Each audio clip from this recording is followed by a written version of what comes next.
Pat Doris. Welcome to The Story. Tonight we're leading off with a story on the Joint Office of Homeless Services. Now, it was dreamed up as a central clearinghouse for both the city of Portland and Multnomah County to coordinate their efforts on dealing with the homeless issue. A new development and a story from our friends at Willamette Week shows the office has basically been navigating blindly without consistent data to guide it since it started 8 years ago. And yes, that does make that our big story tonight.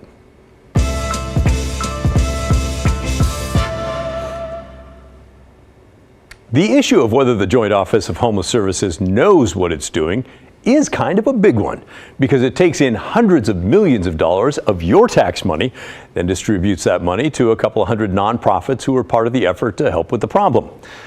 One of the big criticisms over the last few years is that nobody in the system knows who specifically is being helped and whether that help is making any difference. We get stats and the numbers of people helped, but it's hard to know, for example, if the same person was helped 2 or 3 times or if that was 2 or 3 different people. And now a report from Willamette Week reveals that the office has not known that sort of specific information since its beginning. We think that is worth your while. The headline reads, after long wait, Multnomah County takes big step toward better understanding who's homeless and what services they need. And then the subheading gets to the real heart of the story. 8 years after the creation of the Joint Office of Homeless Services, the office controls the data. The report is done by Nigel Jaquist, without question, one of the very best investigative reporters around. I had a chance to ask him about his report and that fact that for the past 8 years, the Joint Office did not have this database showing who is homeless and what services they need. Yeah, it's really remarkable. Since the Joint Office was formed in 2016, you would have thought that that system would have moved over from where it used to reside at the Portland Housing Bureau almost immediately. There's been a lot of wrangling between the city and the county. There's been a lot of conversation, but in fact, it took nearly 8 years until March 25th for the county Joint Office to get control of the system. Sometimes I think it's frightening to learn about all the things going on behind the scenes. So the real story here is not that they now have the information, because as Nigel is going to tell us in a moment, it has some value, but it's not great. The real story is that for 8 years, the Joint Office has operated essentially blind. I think that anybody would recognize that in any human endeavor, data is helpful. So who's out there? What services do they need? What services have they used in the past? You would be able to analyze from that data what projects or what services are effective in reducing homelessness. We really haven't had any of that data. The limited data that the system currently contains is largely inaccessible to the nonprofits who provide services. It's largely inaccessible to many of the government partners, and the data itself is very incomplete. So the consultant who looked at this said there are about 50 different things that you would like this system to be able to tell you. It can only tell you 8 of those. And again, hardly anybody can access the information that's contained in those 8 fields. So it is a system in name only. It's an outdated, almost useless system. Now the county has control of it, Pat, and remarkably, they've told us that it's going to take another 3 years to replace it with something that actually provides the data the county wants. I can just sense a lot of viewers throwing things at the TV, not because they're angry at you, but just because they're so frustrated. How could this thing be going on for so long and be consuming so much money and they still don't have any metrics? Well, I think it's one of those cases when everybody's in charge, nobody's in charge. The Joint Office is a joint venture between the city and the county. The city and the county elected officials often don't get along. They've treated this as a turf battle rather than something that could be useful in alleviating the humanitarian disaster on our streets. And nobody has really put his or her foot down and said this is unacceptable. How about that? Well, I think we ought to talk about how much money has gone through this office in the last 8-9 years. I crunched the numbers this afternoon because I was kind of curious. Using county budget reports, I found that from 2017 through 2023, the total is $444,682,583. The budget last year was $280 million. Now, we don't know the budget for 2025, which starts on July 1st, but if it's only the same as 2024, taxpayers will have spent $1 billion on the homeless issue in the last 9 years, and that's just focused on Multnomah County and Portland. More money has been spent by individual counties and the state of Oregon. So, how about we contrast that with a homeless success story? We don't have to look far. Nicole Hayden with the Oregonian recently published this piece. Washington County has eliminated homeless encampments. Now that headline definitely got our attention, and it should get yours as well. We talked with Nicole today about her reporting. She said folks at the Oregonian have been looking into supportive housing services tax dollars and how metro counties are spending it, or not. They found that Washington County is getting money out the door the fastest, and in this case, building what appears to be a working homeless service system from scratch. They also didn't already have a system they were trying to redo. It wasn't like turning a big ship around in a river. They were building from the ground up. So that kind of gave them more room to be flexible and just immediately dive headfirst into best practices. But also, if in Washington County they wanted to pivot or change what they were doing, they just needed to get one board to say, okay, and that's Washington County's Board of Commissioners. And also, they found that the commissioners leaned to their expertise, so there wasn't a lot of back and forth. In Multnomah County, we have the joint office, we have the City of Portland, we have Multnomah County's board. Everyone gets a say in how our ship is moving. And if we want to make changes, it's a bigger process, for sure. For sure. Obviously, the homeless crisis in Washington County is quite a bit different than here in Multnomah County. Yes, from the bureaucracy standpoint, as she pointed out, but also sheer numbers of homeless folks. I mean, it's hundreds in Washington County, thousands here. Washington County leaders did tell me is that, this might not be a model for Multnomah County to follow exact because they are bigger, more complex, but for other communities across the state who don't have a homeless services system and they're trying to get up to speed and trying to kind of follow the rules the state set in place about how to respond to homelessness, like this could be a system for smaller communities. So, all right, how did Washington County do that? What's the playbook? Well, first, shelter beds.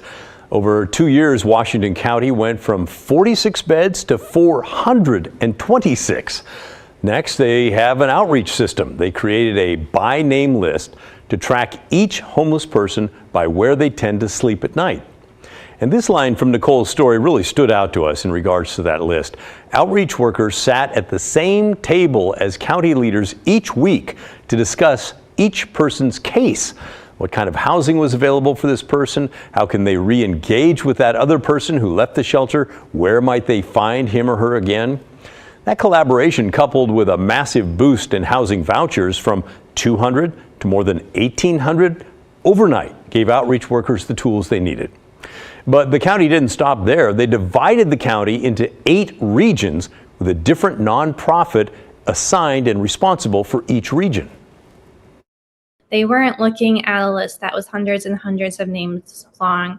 They were looking at a list that was maybe 100 names long. And so they could really tailor services to the group. And they kind of created their outreach teams based on regions as well, which is kind of similar to things we're starting to see happen in the Portland area. But again, since there's such fewer folks who are unhoused in Washington County, it was easier for them to more quickly kind of chase that idea and kind of be successful with that.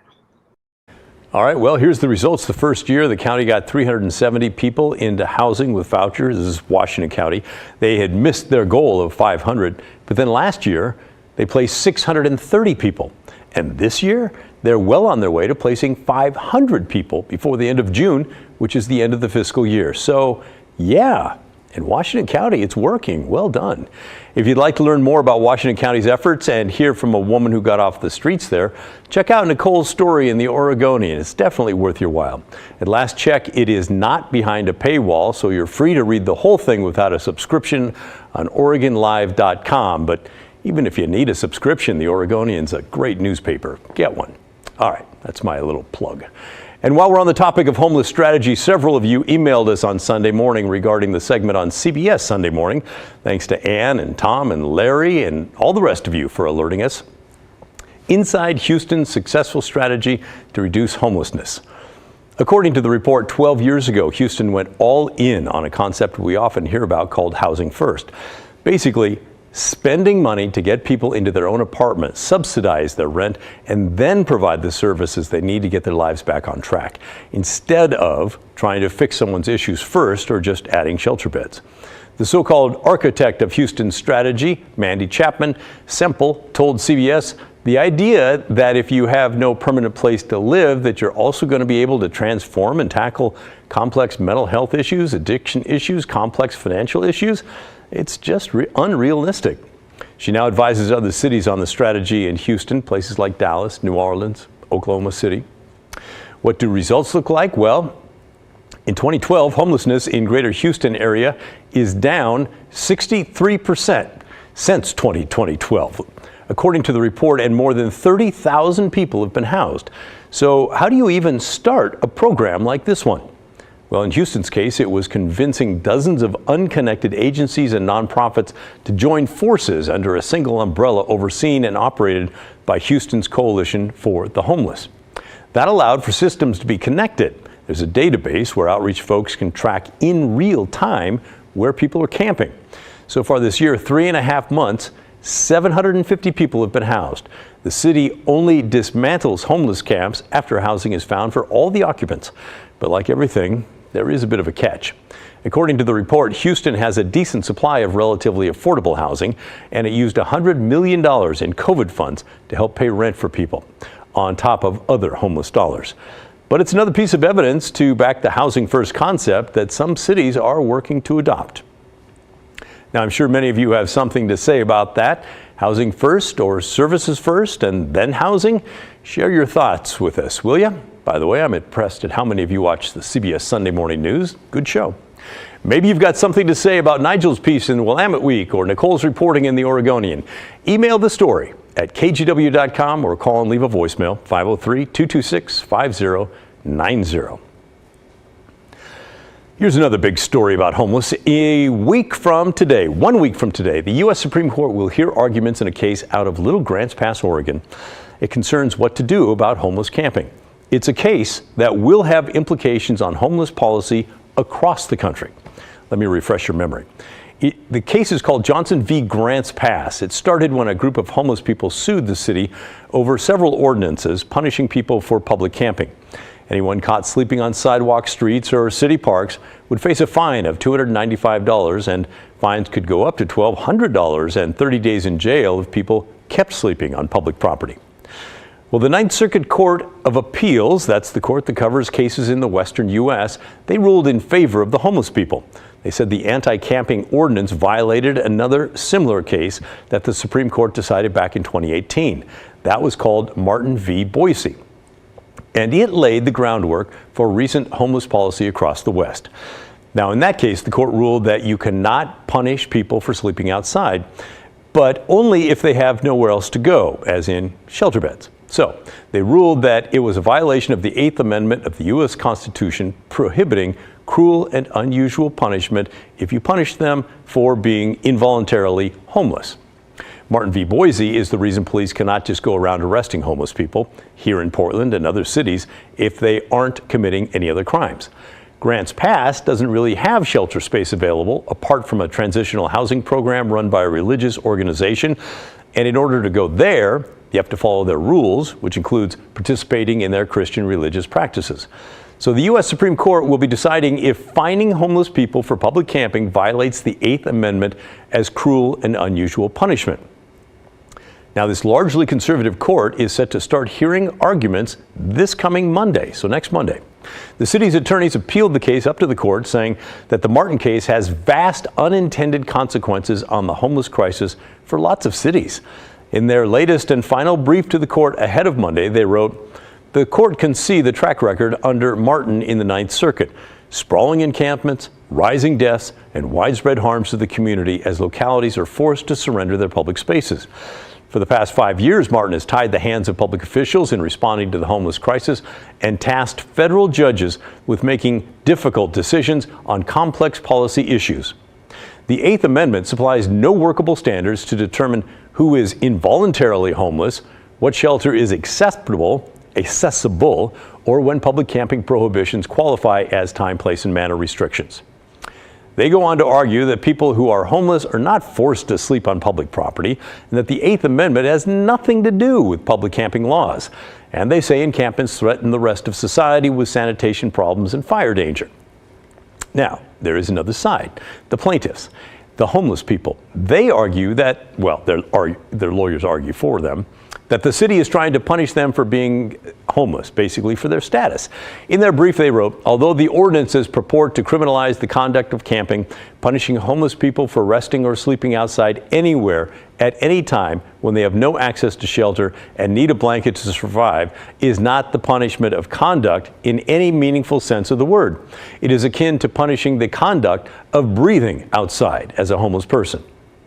We are going to be following this case as the Supreme Court talks about it next week, and you can bet a lot of local leaders will be as well. Of course, a ruling from the court will likely take months. Coming up next on the story, we're going to switch from homelessness to wolves. Oregon's annual wolf report is out now with a big change that has not happened in the previous 15 years. Plus details on the number of wolves killed in Oregon last year, the vast majority by humans.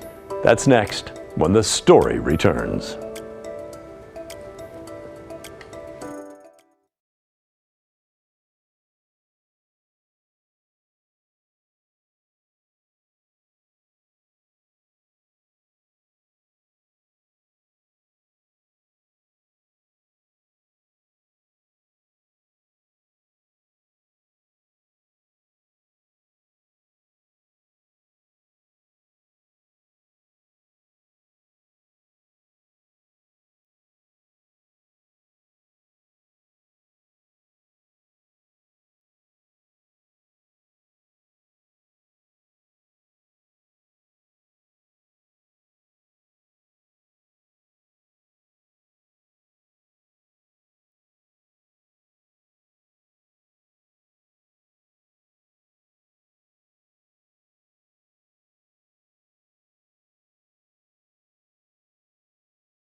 Let's talk about wolves in Oregon. It's a big deal, and it's a topic that we've covered here before on the story. Mostly the conflict between the animals and ranchers who are sick of wolves preying on their livestock. Oregon's annual wolf report is out now, and it shows that while the wolves in the state expanded their territory a little bit in 2023, their population remained flat, ending more than a decade straight growth. Tim Gordon has the story. The Oregon Department of Fish and Wildlife just put out the numbers on Oregon's gray wolves. It is a statewide minimum known count, as they call it, representing the number of wolves verified through tracks, photos, or radio collars. The number was 178 at the end of 2023, the same as the end of 2022, not including the 10 wolves sent to Colorado to help establish a wolf population. But ODFW says the population is likely higher since the count can't capture all the wolves.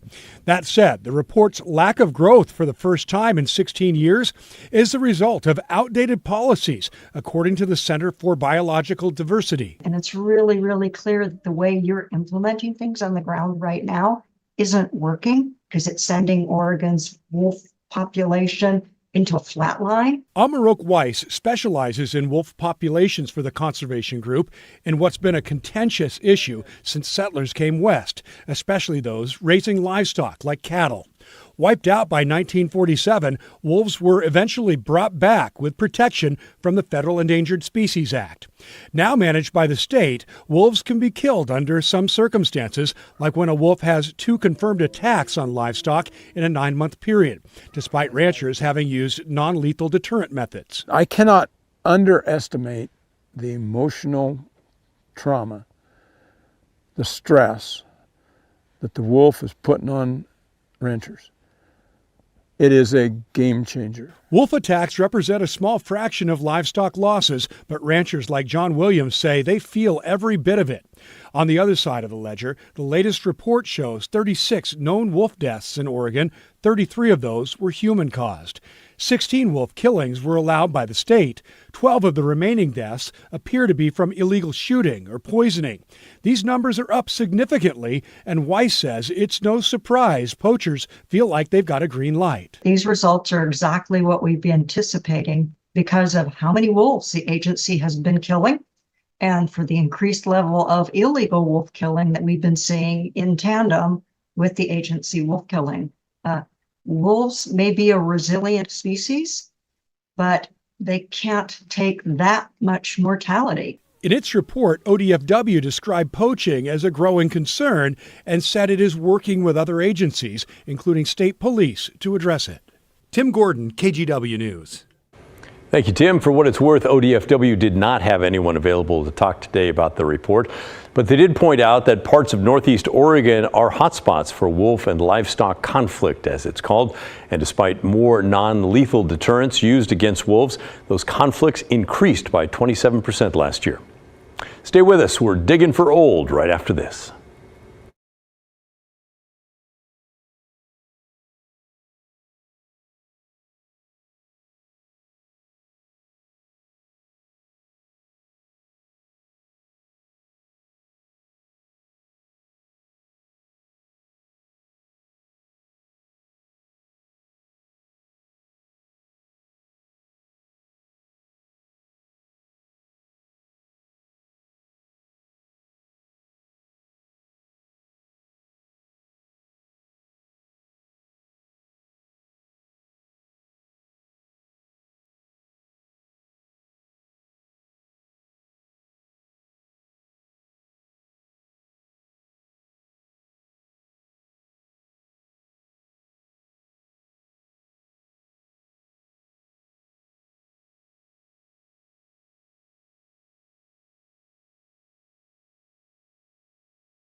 Today is tax day, and you do have until midnight to file your state and federal personal income tax returns.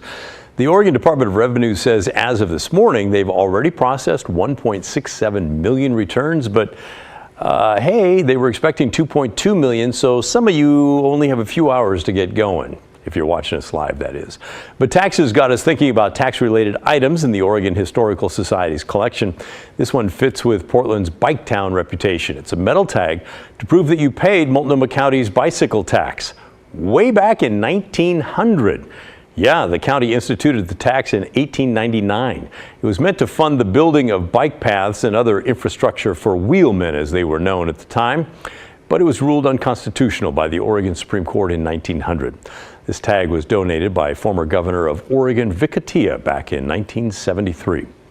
By the way, the state of Oregon does have a bicycle excise tax. It was established by the legislature in 2017. It's a flat tax of $15 on every new bicycle, electric or not, that's $200 or more. The money goes towards grants for bicycle and pedestrian transportation projects. All right, let's move on. These two badges have some cool history behind them. Way back in 1860, Oregon state law created the exempt fireman status, which excused volunteer firefighters from jury duty, military draft, and some state taxes after they were serving for 7 years. Getting a badge like that showed that you'd paid your dues. Firefighters also got these certificates, which began being issued in 1874. Portland had its own exempt firemen's association, which was the beginning of the Portland Fire Pension System. They even had a relief fund to help firefighters who were sick or hurt on the job. Firefighting was an all-volunteer effort here in Portland from 1853 through 1882, so these exemptions were a pretty big draw. When the paid fire department began in 1883, pay was low and firefighters worked 6 days a week. And now you know. Hey, that's the end of our show. Thanks so much for watching us. And remember the story, our collective story that never ends. It just goes on, and we all gather to share it. Straight Talk with Laurel Porter is coming your way next. I'll see you right back here tomorrow night at 6:30.